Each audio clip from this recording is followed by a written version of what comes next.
नमस्कार, आप देख रहे हैं SBC न्यूज और आपके साथ मैं हूं वैशाली व्यास। आइए बुलेटिन की शुरुआत करते हैं इस वक्त की अहम खबरों के साथ।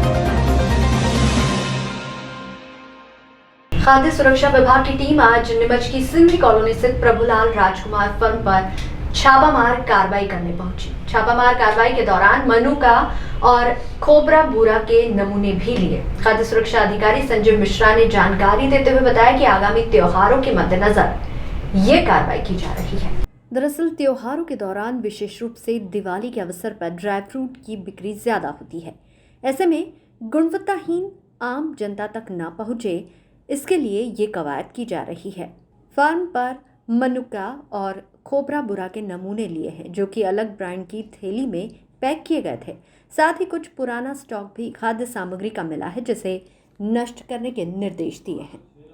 जैसा कि विदित है कि अभी आगामी त्यौहार दीपावली जो है सामने ही है और उसको ध्यान में रखते हुए ड्राई फ्रूट्स की खपत काफ़ी ज़्यादा होती है। इसलिए नीमच ज़िले के अंदर जितने भी होलसेलर्स हैं ड्राई फ्रूट के, उन सभी के यहाँ पे अभी जांच की जा रही है और लगातार हम लोग कोशिश कर रहे हैं, क्योंकि अभी ये जानकारी प्राप्त हो रही है कि खोपरे भूरे में लगातार शिकायतें आ रही हैं और इस टाइम पे सबसे अधिक मात्रा में खोपरा भूरा जो है मार्केट के अंदर उठता है। और कहीं ऐसा ना हो, क्योंकि यहाँ पे खोपरे भूरे को कोई भी रीपैक नहीं करता है, तो जिससे होलसेलर रिटेलर कहीं ऐसा नहीं हो कि इनके यहाँ पे भी पैकिंग का माल जो है मिलावटी इनके पास में भी आ जाए, और इसीलिए उनके नमूने लेके जांच की जा रही है। आज उसी तारतम्य में सिंधी कॉलोनी के गली नंबर 1 में प्रभुलाल राजकुमार फर्म पे जांच की गई। यहाँ पर इसमें गोडाउन के अंदर यहाँ पे देखा गया है, तो इनके द्वारा जो है ड्राई फ्रूट संग्रहित करके विक्रय किए जा रहे हैं। और कुछ यहाँ पे खोपरे बूरे के बोरे जो उनका ये कहना है कि फट गए थे, और इसलिए हमने उसको मॉइस्चर से बचाने के लिए पैक कर दिया है। हालांकि उसके ऊपर मेड इन इटली लिखा हुआ है, इसलिए हमने उसको जांच के लिए नमूने में ले लिए हैं। कभी भी क्या है, व्यापारियों को अगर इस तरीके का वो करना भी हो तो आप उसको प्लेन थैलियों के अंदर करें, जिससे जनता भ्रमित ना हो मेड इन इटली और इनको उच्च दामों में बेच करके उनके साथ में एक चीटिंग होती है। ये इनको भी समझाई दी जा रही है और अभी नमूने लिए जा रहे हैं। एक साथ में ही अभी ये मुनक्के का भी नमूना लिया जा रहा है। मुनक्का जैसा कि इसके ऊपर अफ़गानिस्तान लिखा हुआ है, उनके द्वारा एक्सपोर्ट किया गया है, लेकिन इंडिया में कोई भी प्रोडक्ट बिना इंपोर्टर के जो है एक्सपोर्ट नहीं हो सकता, इंपोर्ट नहीं हो सकता है। इसी को ध्यान में रखते हुए इसका भी नमूना लिया गया है अभी, क्योंकि अगर मान लीजिए इसके अंदर किसी भी प्रकार की क्वालिटी में कोई कमी आती है तो उसके लिए फिर उनको पकड़ पाना बहुत मुश्किल होता है। इसलिए इन बातों को इनको भी ध्यान रखना चाहिए। इनको भी अभी सारी चीज़ें बताई जा रही हैं। यहाँ पे बहुत सारा पुराना माल भी रखा हुआ है। उनका ये कहना है कि लॉकडाउन के दौरान सर वो रखा रह गया है, तो हम लोग दीपावली पे उसकी सफाई करवा के और उसको अभी नष्ट करवा देंगे इनके द्वारा ही। तो कहने का कई कुछ 400 रुपये का सामने आता है, जो माल यहाँ का उसको टेली की सर पीले पैक करे। ये एक गलत तरीका है कि मेड इन इटली या अलग अलग जगह की थैलियों के अंदर इसको पैक करके और आम जनता को भ्रमित करना। जबकि अगर आपको ऐसा लग रहा है कि कुछ थैलियाँ फट गई हैं और आपका सामान अच्छा है, तो उसको प्लेन थैली में आप लोगों को करना चाहिए।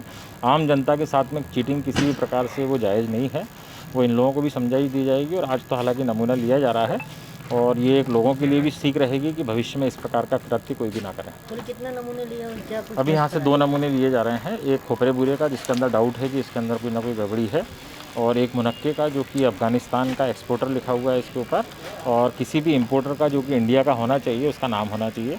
हालांकि उनको इस बात की जानकारी नहीं थी कि सर इंपोर्टर का उसके ऊपर लाइसेंस होना चाहिए, तो उनको भी इन नियमों से अवगत कराया गया। सामान नष्ट कराने की तैयारी में तो हाँ, जितना भी पुराना सामान जो लग रहा है ऐसा कि जो ख़राब खाद्य पदार्थ इनके यहाँ पे लॉकडाउन के दौरान रह गए हैं या जिसमें पुराने पड़े हुए हैं, उनको इनकी स्वेच्छा से ही अभी गाड़ी बुलवा के उसको नष्ट कराया जाए। दीपावली नज़दीक है, किस तरह की जांच कब तक आ जाएगी? क्या अभी लगातार दीपावली के लिए बाकी तो हम लोगों ने चेक कर लिए हैं, बाकी की गुणवत्ता ठीक है, उसमें किसी प्रकार का वो नहीं है।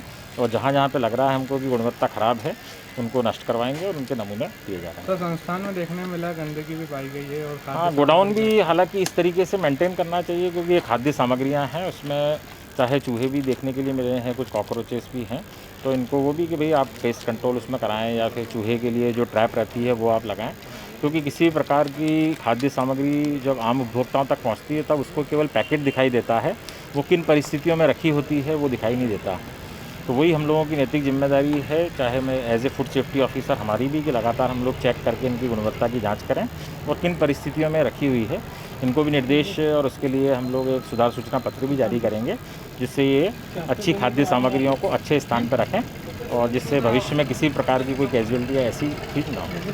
सर आप लोगों को भी सैंपल लिए हैं, वो सैंपलिंग के लिए जाएंगे, बिल्कुल, तो जब आएंगे अब वो पास हो फेल हो बात की बात है, अभी वर्तमान में आप किस तरह की कार्रवाई करेंगे? अभी जैसे खोपरा बुरा जो है वो तो बिकेगा नहीं, वो तो है ना, उसको नष्ट करवा देंगे उसके अंदर, और ये वाला भी अभी मार्केट में नहीं बिकेगा अभी। हाँ, इनके जो है हालांकि एक ही कार्टून रखा हुआ है, तो उसको अभी इनको कह दिया जाएगा कि उसके अंदर उसको बेचने की भी आवश्यकता नहीं है जब तक कि इसकी रिपोर्ट नहीं आ किस जाती। प्रकार की कार्रवाई होगी? ये खाद्य सुरक्षा मानक अधिनियम में रिपोर्ट प्राप्त होने के बाद में इनके ऊपर कार्रवाई होगी। आगामी अवकाश के चलते गुरुवार को कृषि उपज मंडी में बम्पर आवक हुई, जिससे मंडी के बाहर 7 घंटे तक जाम लगा रहा। किसानों के साथ ही मार्ग से गुजरने वाले राहगीरों और वाहन चालकों को कई परेशानियों का सामना करना पड़ा। दरअसल आगामी दिनों में अवकाश रहेगा, इसलिए शहर सहित जिले भर के किसान बुधवार को सुबह 7 बजे से ही अपनी उपज लेकर मंडी पहुंचने लग गए।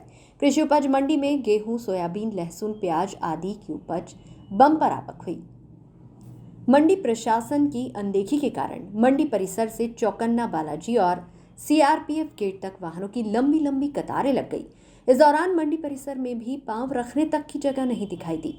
किसानों का कहना है कि ग्रामीण क्षेत्रों से मंडी में उपज विक्रय करने तो आए हैं, लेकिन मंडी प्रशासन की अनदेखी के कारण घंटों लाइन में खड़ा रहना पड़ा।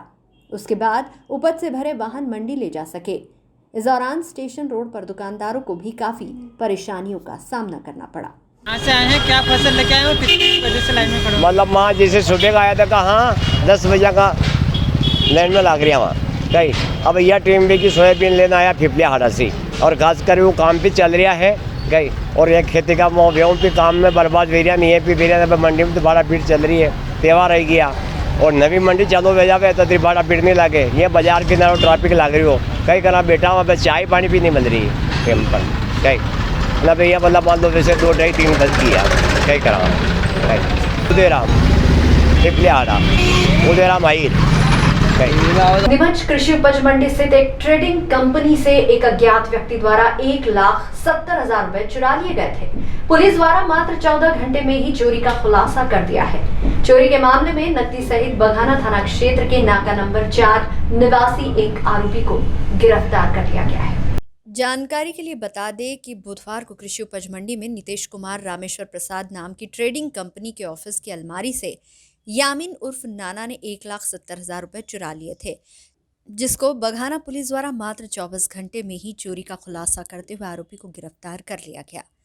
बघाना थाना प्रभारी राजेंद्र नरवरिया ने जानकारी देते हुए बताया कि शिकायतकर्ता द्वारा रुपए चोरी होने की रिपोर्ट दर्ज कराई गई थी कि उनकी ट्रेडिंग कंपनी से किसी अज्ञात व्यक्ति द्वारा चोरी की गई है, जिसके बाद पुलिस द्वारा सीसीटीवी फुटेज के आधार पर आरोपी को गिरफ्तार किया गया। पूछताछ में आरोपी ने चोरी करना कबूल किया है। उक्त आरोपी के विरुद्ध पूर्व में भी सट्टेबाजी के प्रकरण में मामला दर्ज है। ये मनीष पिता रामेश्वर हैं, इनकी ऑफिस है मंडी के अंदर, प्याज का व्यापार करते हैं। परसों दिनांक को दोपहर के समय ये मंडी की बोली लगाने चले गए थे। इस बीच ही किसी ने इनके ऑफिस में घुसकर 1,70,000 रुपये नकद एवं उसमें कुछ इनके दस्तावेज थे, पैन कार्ड वगैरह, वो चोरी कर लिए थे। इनको जब वापस इनने देखा उसके बाद इनने कल इसकी रिपोर्ट दर्ज कराई। इसके बाद उनके FIR लेके उस पर विवेचना की गई। इसमें आसपास के CCTV कैमरे फुटेज खंगाले गए, उसमें कुछ क्लू निकल के आए। उस क्लू के आधार पर मुखबिरों को लगाकर और हमारी टीम ASI सिसोदिया और रफ़ीक में इन्होंने काफ़ी मेहनत की, इसमें उसको पहचान करके उसको गिरफ्तार किया और उसके कब्जे में 1,70,000 रुपये नगद वो जब्त किया है। सर इसको कहाँ से पकड़ा है, क्या आतंक अपराधी है, क्या है पूरा मामला? ये पहले सट्टे में बंद हो चुका है, थोड़ा सा इसकी शोहरत तो है ऐसी, और इसको ये बघाना से नाका नंबर 4 से पकड़ा है।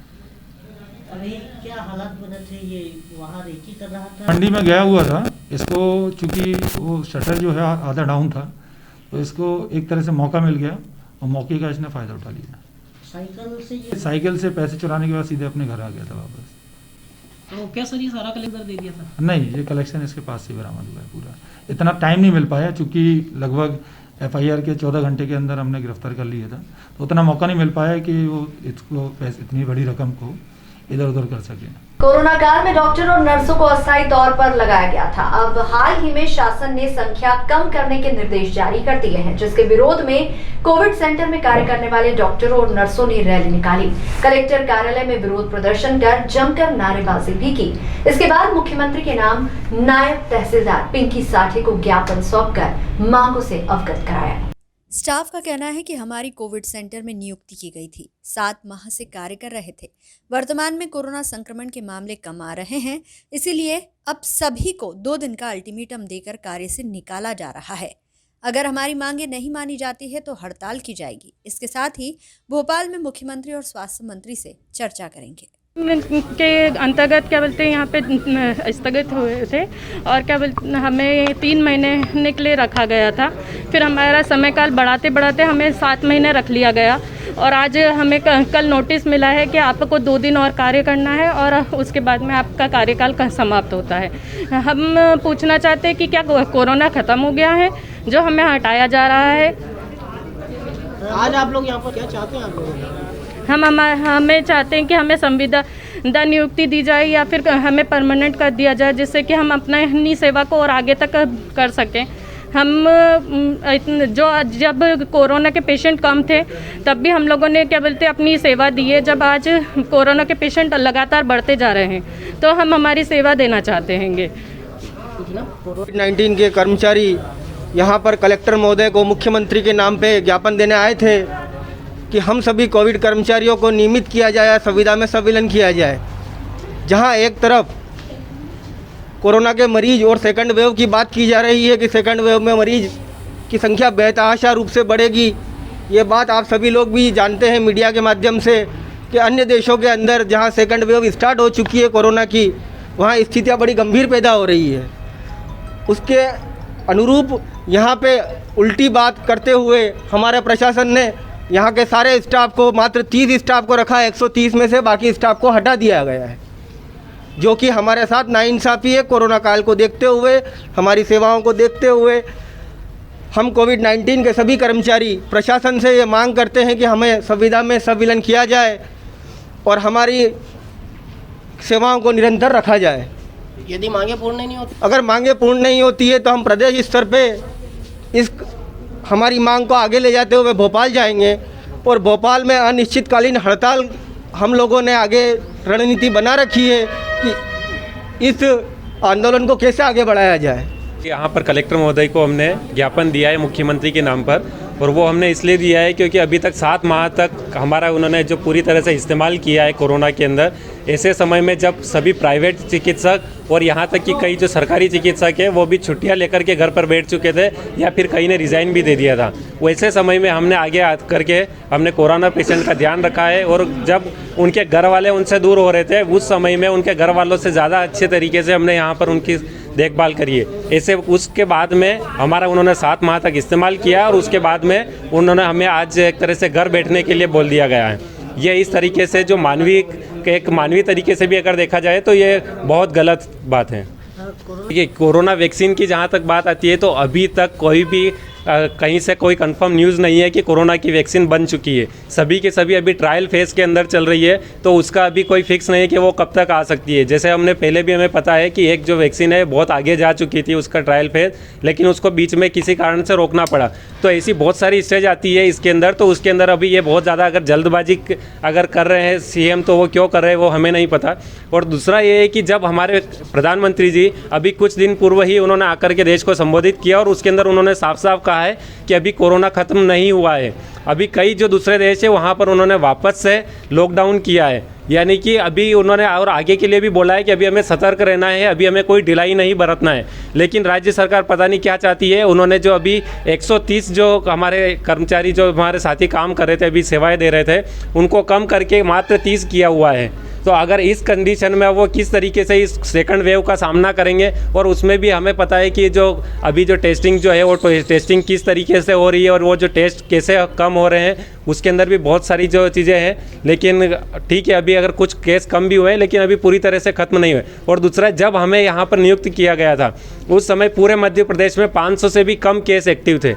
उस समय में जब अगर आपको इतने स्टाफ की आवश्यकता थी, तो आज जब हज़ारों के अंदर अगर आज के समय में एक्टिव पेशेंट है, तो आप उनको मात्र केवल इतने कम स्टाफ से आप कैसे काम चला सकते हैं? राजस्थान के जी, वो हमें वैसे सभी को पता है कि कोरोना इतनी आसानी से ख़त्म होने वाला नहीं है।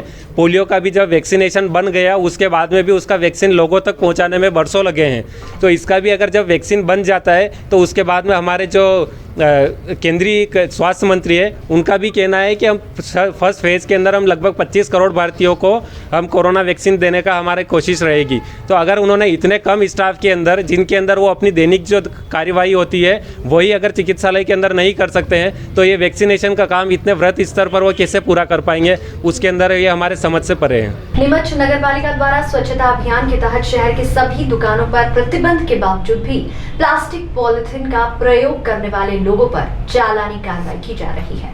इसी कड़ी में आज शहर के विभिन्न स्थानों पर इस चालानी कार्रवाई को अंजाम दिया गया, जिसके तहत पॉलिथीन पाए जाने पर दुकानदार के खिलाफ 200 रुपए का जुर्माना लगाया जा रहा है। 13 तारीख से शुरू किए गए इस अभियान में अब तक 108 लोगों के ऊपर चालानी कार्रवाई की जा चुकी है। साथ ही दुकानदारों को समझाइश दी जा रही है कि वे सिंगल यूज प्लास्टिक का प्रयोग ना करें, पॉलिथीन की थैलियों को यूज ना करें, जूट के कपड़े व कागज के पैकिंग में ही सामग्री दें।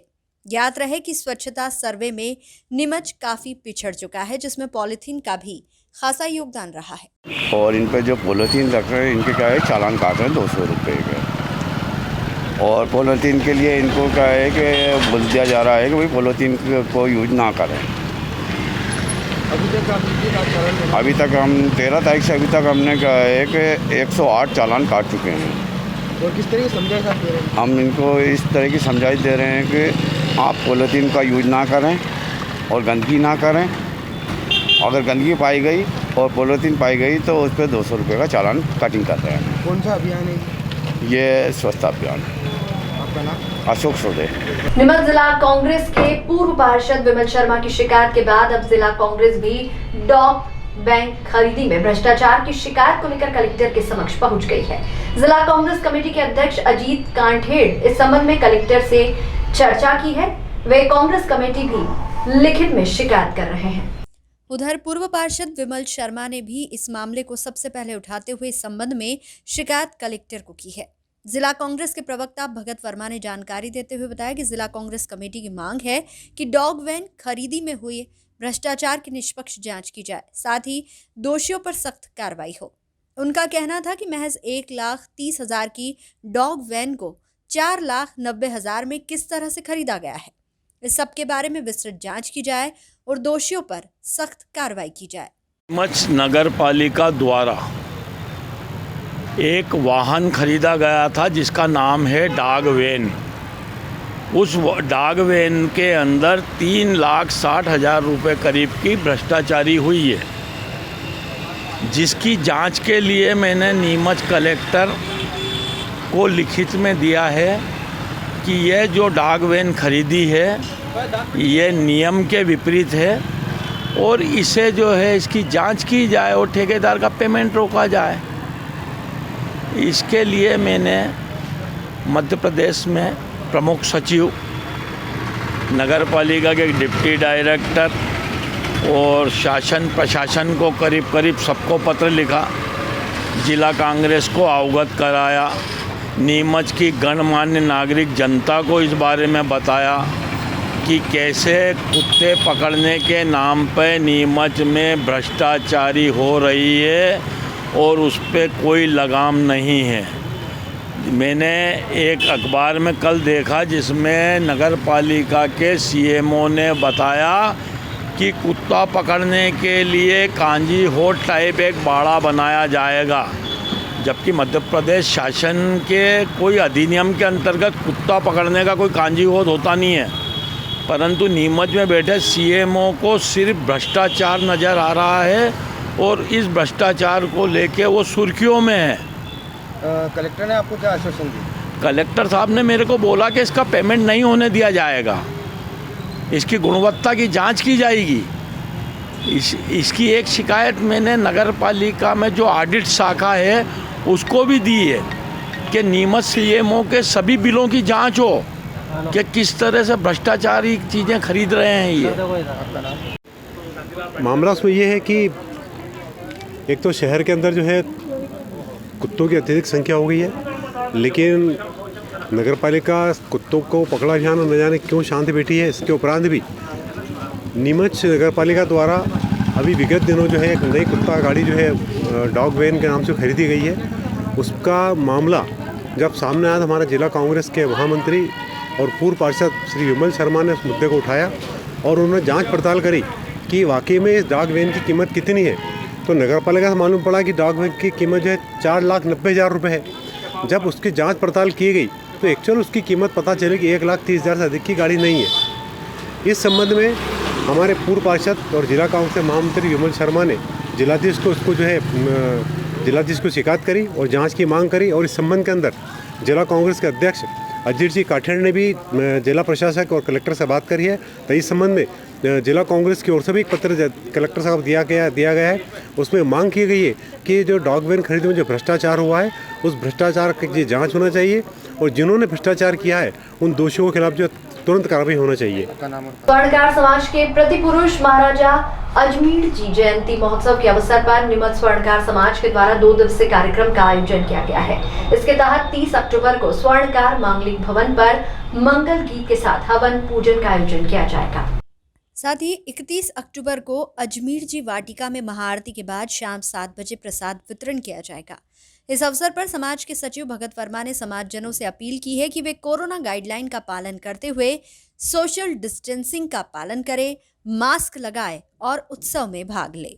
स्वर्णकार समाज के पितृपुरुष महाराजा अजमेर जी का जन्म महोत्सव जो है 2 दिवसीय रूप में मनाया जाएगा 30 अक्टूबर और 31 अक्टूबर को।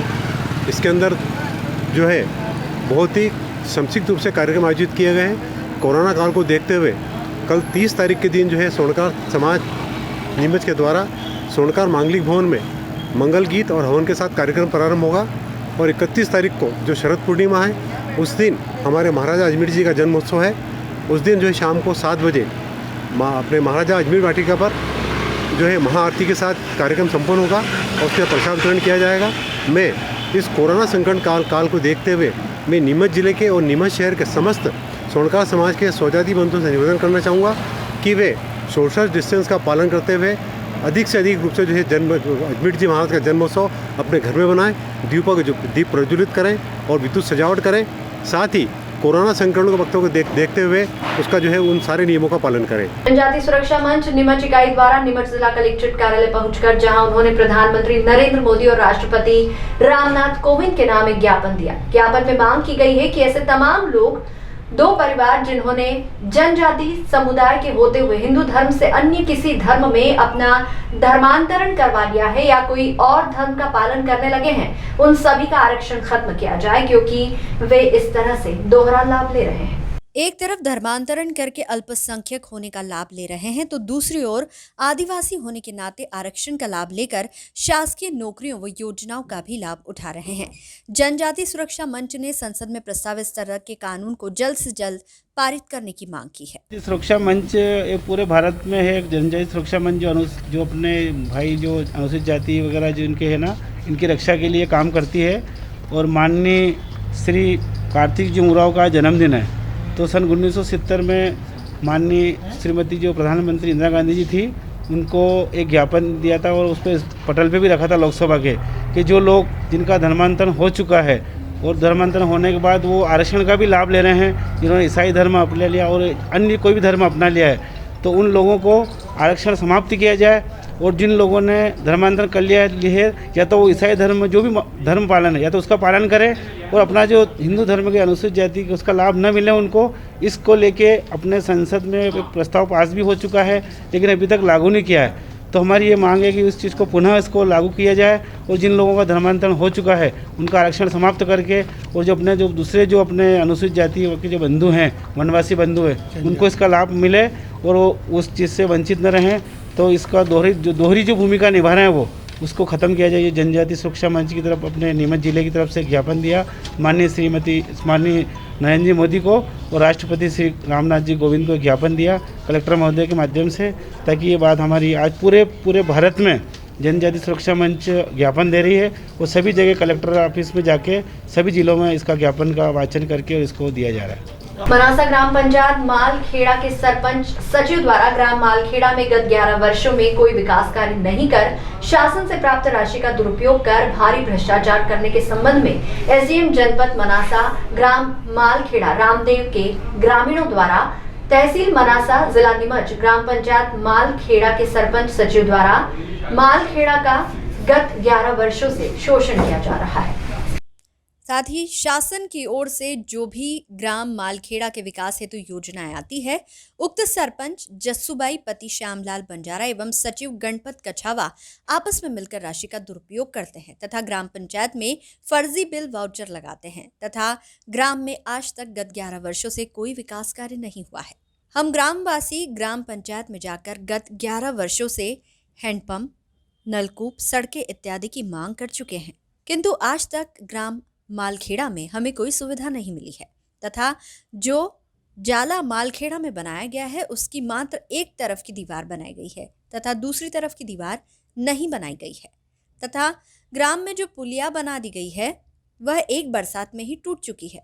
इस प्रकार जो कार्य किए हैं उनमें पूर्ण रूप से भारी भ्रष्टाचार किया गया है व उक्त सरपंच ने सचिव के सहयोग से भारी राशि हड़प की है तथा उक्त सरपंच सचिव द्वारा शासन से हैंडपंप की मांग कर उसे गांव के बाहर लगाया है तथा शासन से एक नलकूप भी आया जिसे भी सरपंच द्वारा अपने निजी कुएं के रास्ते में अपने निजी हित के लिए लगवाया गया है, जिससे हम ग्रामवासियों को कोई लाभ नहीं है। ग्राम मालखेड़ा में शासन की ओर से आज तक कोई शौचालय का लाभ नहीं दिया गया तथा प्रधानमंत्री आवास का लाभ भी नहीं दिया गया तथा निरंतर हम ग्रामवासियों का शोषण किया जा रहा है।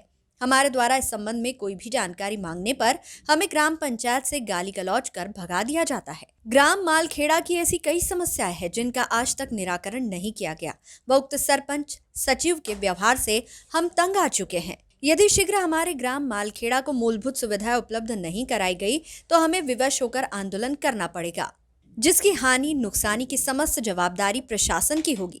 हमारे द्वारा प्रस्तुत आवेदन से ग्राम पंचायत मालखेड़ा के सरपंच सचिव के द्वारा किए गए कार्यों की जांच की जाकर उक्त समस्त मूलभूत सुविधाएं एवं शासन की योजनाओं का लाभ प्रदान किए जाने की कृपा करे व उक्त ग्राम पंचायत का रिकॉर्ड जब्त किया जाए ताकि श्रीमान को वास्तविकता का पता चल सके एवं इनके द्वारा जो भी कार्य मौके पर करना बताया जाए उनका भौतिक सत्यापन किया जाए। और ना नया एक हैंडपंप आया तो हमारे गांव के लिए, तो उसने दूसरी जगह एक रास्ता था उनके गांव के पास में, वहाँ जाके बनवा दिया, वो लगवा दिया निजी उसके कुएं का। निजी जाओ उसके कुएं का रास्ता जाता है, जो एक कुआं बनाया था पानी पीने का, वो भी जहाँ उसकी ज़मीन है गांव से बाहर शमशान घाट के वहाँ वो कुआं बनाया, वो किसी काम का ही नहीं, उसका ही अंटर में है वो। हाँ, और ये एक हमारे को गए साल जो वो एक ये बना हुआ था पुलिया, वो पुलिया बैठ के इतनी ऊंडी टूट के पड़ी है। हमारा मकान के लिए थोड़ा सा उसने जो आरसीसी बनवाया था वो मामूली सा बनवाया, टूट के धप्पा उसका पड़ा हुआ है। ये पहले कच्चा में अच्छे जा रहा था, वो टूट गया तो सादा नहीं निकलता, क्यों कि लाया वो प्रधानमंत्री आवास भी नहीं मिला। हमारे गांव में 11 साल से कोई मकान नहीं दिया, 2 गांव में ना कोई शौचालय है, ना किसी गरीब को मकान दिया, न तो शौचालय दिया अभी तक, और ना कोई गांव का रास्ता भी, वो रास्ता जहाँ भी हो रहा है, और ना हमारा शमशान घाट में अभी तक कोई अवस्था है जो इतनी कीचड़ में आदमी को ले जाते हैं हम। जंगल का रास्ता उसमें वहाँ भी हमारे कोई ना तो कोई चदरा है, ना कोई रोड है, ना टंकी है, ना पानी का नुकसान होता है। किसके लिए? घर के लिए पानी का इसके कुएं हैं, वहाँ से डब्बी बांध के लाना पड़ता। कभी ये चमड़ेसर का है डैम, 2-3 दिन में नल आ जाता, वो बेचारे वो पीते हैं भर के। हमारे निजी कोई हेडपंप नहीं है, 2 गांव में हेडपंप भी नहीं, वो पुराना था वो बंद हो गया, उनमें पानी नहीं। 2 गांव में तुम्हारा टांडा लगेगा वही मालखेड़ा के नाम से। वार्ड नंबर 1 है मालखेड़ा पंचायत से, और अगले साल 2 साल पहले हमने हेडपंप मांगा था, हेडपंप गाँव में भी आ गया था, तो उसने बोला कि हेडपंप गाँव से निकाल के उसके कुएं पर रास्ता है वहाँ जाकर लगवा था। और एक हेडपंप मैंने 2006 में मांगा था, तो 16 में वो भी हेडपंप उसने कुएं के ऊपर वहाँ 12 जारी कर रखी है अभी। जी वो रास्ता का पूछता है तो रास्ता का कोई दूसरे लोग जाते हैं, हम तो जाते नहीं। मैं तो सरपंच में खड़ा हुआ था। जितने भाई स्पेशल रास्ता बना रखा है, जो भी इनके रास्ता पूरा कुएं पर जाता है उनके लिए रास्ता भी है, उनके लिए नाली भी है। कुएं पर जाने के लिए नाली बना रखी, गांव में नाली नहीं है, गांव में कुछ भी नहीं है। और विधायक साहब को हमने फ़ोन लगवाया था कि सर मैं जो हेडपम्प आया तो हेडपम्प गाँव मालखेड़ा में लगवाओ, रामदेव नगर का। उसने लिख के भी दिया था रामदेव मंदिर के पास में लगवाना। तो फ़ोन लगवाया तो फिर साहब ने भी फ़ोन नहीं उठाया और सरपंच का लड़का ले जाके गाड़ी घुमा के और बोर लगा दिया कुएं पर जाके। इसको लेकर अभी तक कुछ भी नहीं, अभी तक नाला बनाया तो एक तरफ दीवार बना दी, एक तरफ दीवार भी नहीं बनाई। और पूरा नाला बनाया पूरा 1 साल में, अभी बारिश भी नहीं हुआ तो पूरा चला गया, पूरा खत्म हो गया। सरपंच सचिव का नाम बता, सरपंच सचिव ने क्या भ्रष्टाचार किया? जस्सू भाई श्यामलाल। पशुओं के लिए और पशुओं के लिए हमारे जंगल में रास्ता निकल रहा है, वहाँ पे भी 11 मट्टी हम खुद डालते हैं वहाँ जाके पैसे इकट्ठा करके और बारिश में। और वो सरपंच अभी तक आके उसने एक ट्राली में मट्टी नहीं डाली उधर। और फर्स्ट में 2005 में सरपंच बना था मालखेड़ा का, उसने काम कराया था उसी रोड पर। उसके बाद में एक रोड में गांव में मालखेड़ा में कुछ भी काम नहीं करवाया। कितने लाख रुपया भ्रष्टाचार किया गया है सरपंच? करोड़ों रुपया खत्म कर दिया उसने, तो करोड़ों का घोटाला कर रखा है। सब रिकॉर्ड चाहिए, रिकॉर्ड मांगेंगे, रिकॉर्ड लेंगे। बहुत साल हो गया और छोटे मोटे लोग जाते हैं उनको गाली देके भगवा देते हैं। तुम्हारा क्या घर है, तुम्हारा दर क्या आगे से मकान की, शौचालय की, रास्ते की, नाले की, सब मांग कुछ नहीं करा। वो घोटाला हुआ है, घोटाला निकालेंगे और घोटाले की जांच हो जाए। उसके बाद में जो भी मांग होगा तो हमारा मिलेगा तो मिल जाएगा, कोई बात नहीं। जितना घोटाला किया वो घोटाला निकालना है। आपका नाम? राजू सिरौत मालखेड़ा। कोविड स्वास्थ्य संगठन ने रखी उपचुनाव के बीच अपनी मांग सीएम के समक्ष रखने पहुंचे। कोरोना वॉरियर के हाल बुरे होने पर आक्रोश जताते हुए मुख्यमंत्री से मिलने पहुंचे, पर किसी ने नहीं सुनी। नीमच के कोविड स्वास्थ्य कर्मियों की सेवाएं 31 अक्टूबर को खत्म करने के आदेश से सभी स्वास्थ्य कर्मी नाराज हैं। प्रदेश के मुखिया जब मंदसौर जिले के चंदवासा में चुनावी प्रचार में आए तो उनसे मिलने कोविड स्वास्थ्य कर्मी भी बड़ी उम्मीद लेकर आए थे। इन स्वास्थ्य कर्मियों ने बताया कि नीमच में इनकी सेवाएं समाप्त करने के आदेश जारी किए गए हैं, जबकि कोविड के केस बढ़ते ही जा रहे हैं। इनका कहना है कि अधिकांश कोविड स्वास्थ्य कर्मी खुद भी पॉजिटिव हो चुके थे, लेकिन फिर भी इन्होंने अपनी सेवा जारी रखी है। इनके साथ कई बार कोरोना पॉजिटिव मरीजों के परिजनों ने भी दुर्व्यवहार किया, लेकिन इनकी सेवा में कमी नहीं आई। अब दिवाली सिर पर है, ऐसे में इनकी सेवा समाप्ति के आदेश से इन सभी कोरोना योद्धाओं का मन बैठ गया है। डॉक्टर संदीप शर्मा ने बताया कि इनकी मांग है कि इन्हें संविदा में लिया जाए या नियमितीकरण किया जाए। वहीं स्टाफ नर्स पिंकी का कहना है कि लंबे समय से ये लोग आवेदन पर आवेदन दिए जा रहे हैं, लेकिन इनकी मांगों पर ध्यान नहीं दिया जा रहा है। सरकार पर कोई असर नहीं पड़ रहा है। 150 लोग पिछले 7 महीने से कोरोना के खिलाफ फ्रंट लाइन पर एक भी दिन बिना छुट्टी लिए लड़ाई लड़ रहे हैं, लेकिन कोई सुनवाई नहीं हो रही है, कोई आश्वासन नहीं मिल रहा। आज भी मामा जी ने कहा कि हम कुछ करेंगे। लगभग पूरा स्टाफ पॉजिटिव हो चुका है। हालात यह है कि स्टाफ और पुलिस की सैंपलिंग ही बंद कर दी गई है। घर में छोटे बच्चे व बुजुर्ग भी है तो भी छुट्टी नहीं मिली, फिर भी हमने काम किया है। 12 घंटे तक की ड्यूटी भी की है। कई बार सीरियस पेशेंट के परिजनों की बदतमीजियां भी सहन की है। यहाँ तक कि लोगों ने महिला स्टाफ के साथ हाथापाई भी की है, फिर भी हम काम करते रहे हैं। अब कह दिया है कि 31 से हमारी सेवाएं समाप्त की जा रही है। आपको बता दें, नीमच जिले में कोरोना के खिलाफ यहाँ के कोरोना स्वास्थ्य कर्मियों ने लंबी लड़ाई लड़ी है और अब इन्हें 31 तारीख को सेवा समाप्ति का आदेश जारी कर दिया गया है।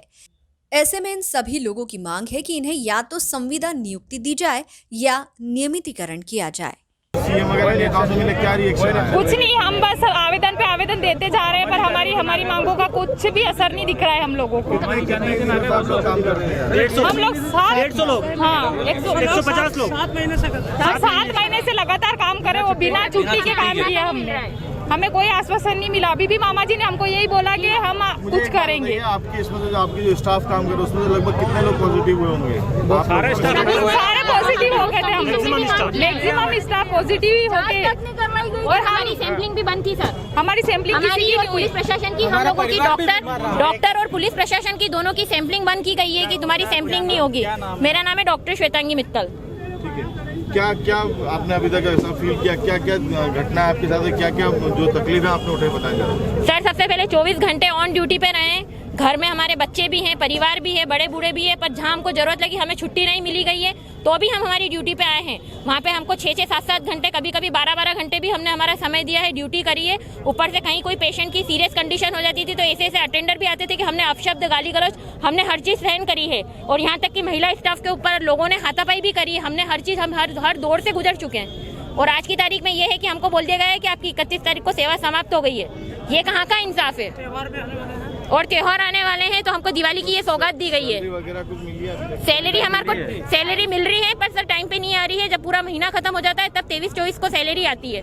तो ऐसे समय में पूरे महीने में जो लोग हैं वो किस तरीके से अपना जीवन यापन करेंगे, ये बताइए ना, जो इसी के ऊपर डिपेंड है। डॉक्टर संदीप शर्मा है, मैं नीमच जिले से आया हूँ। हम सभी लोग कोविड स्वास्थ्य संगठन से हैं, जिसमें 3 माह के लिए जब कोरोना मध्य प्रदेश में प्रवेश किया था तो सभी लोगों को रखा गया था। लेकिन मध्य प्रदेश में निरंतर कोरोना के केस अभी तक बढ़ते जा रहे हैं। फिर भी मध्य प्रदेश के अन्य जिलों में जहां कोविड में जितने लोग रखे गए हैं उनकी सेवाओं में वृद्धि की गई है। लेकिन नीमच जिले में सभी को 31 तारीख का अल्टीमेटम दे दिया गया है कि अब आपकी सेवा की आवश्यकता नहीं है। तो क्या मध्य प्रदेश में कोविड समाप्त हो गया है? क्या नीमच जिले में कोविड समाप्त हो गया है? जो हम सभी लोगों को हमारी मांग है कि हमको या तो संविदा में संविलियन किया जाए या नियमितीकरण किया जाए। इस बुलेटिन में फिलहाल इतना ही। लगातार न्यूज अपडेट्स के लिए देखते रहिए SBCN न्यूज। नमस्कार।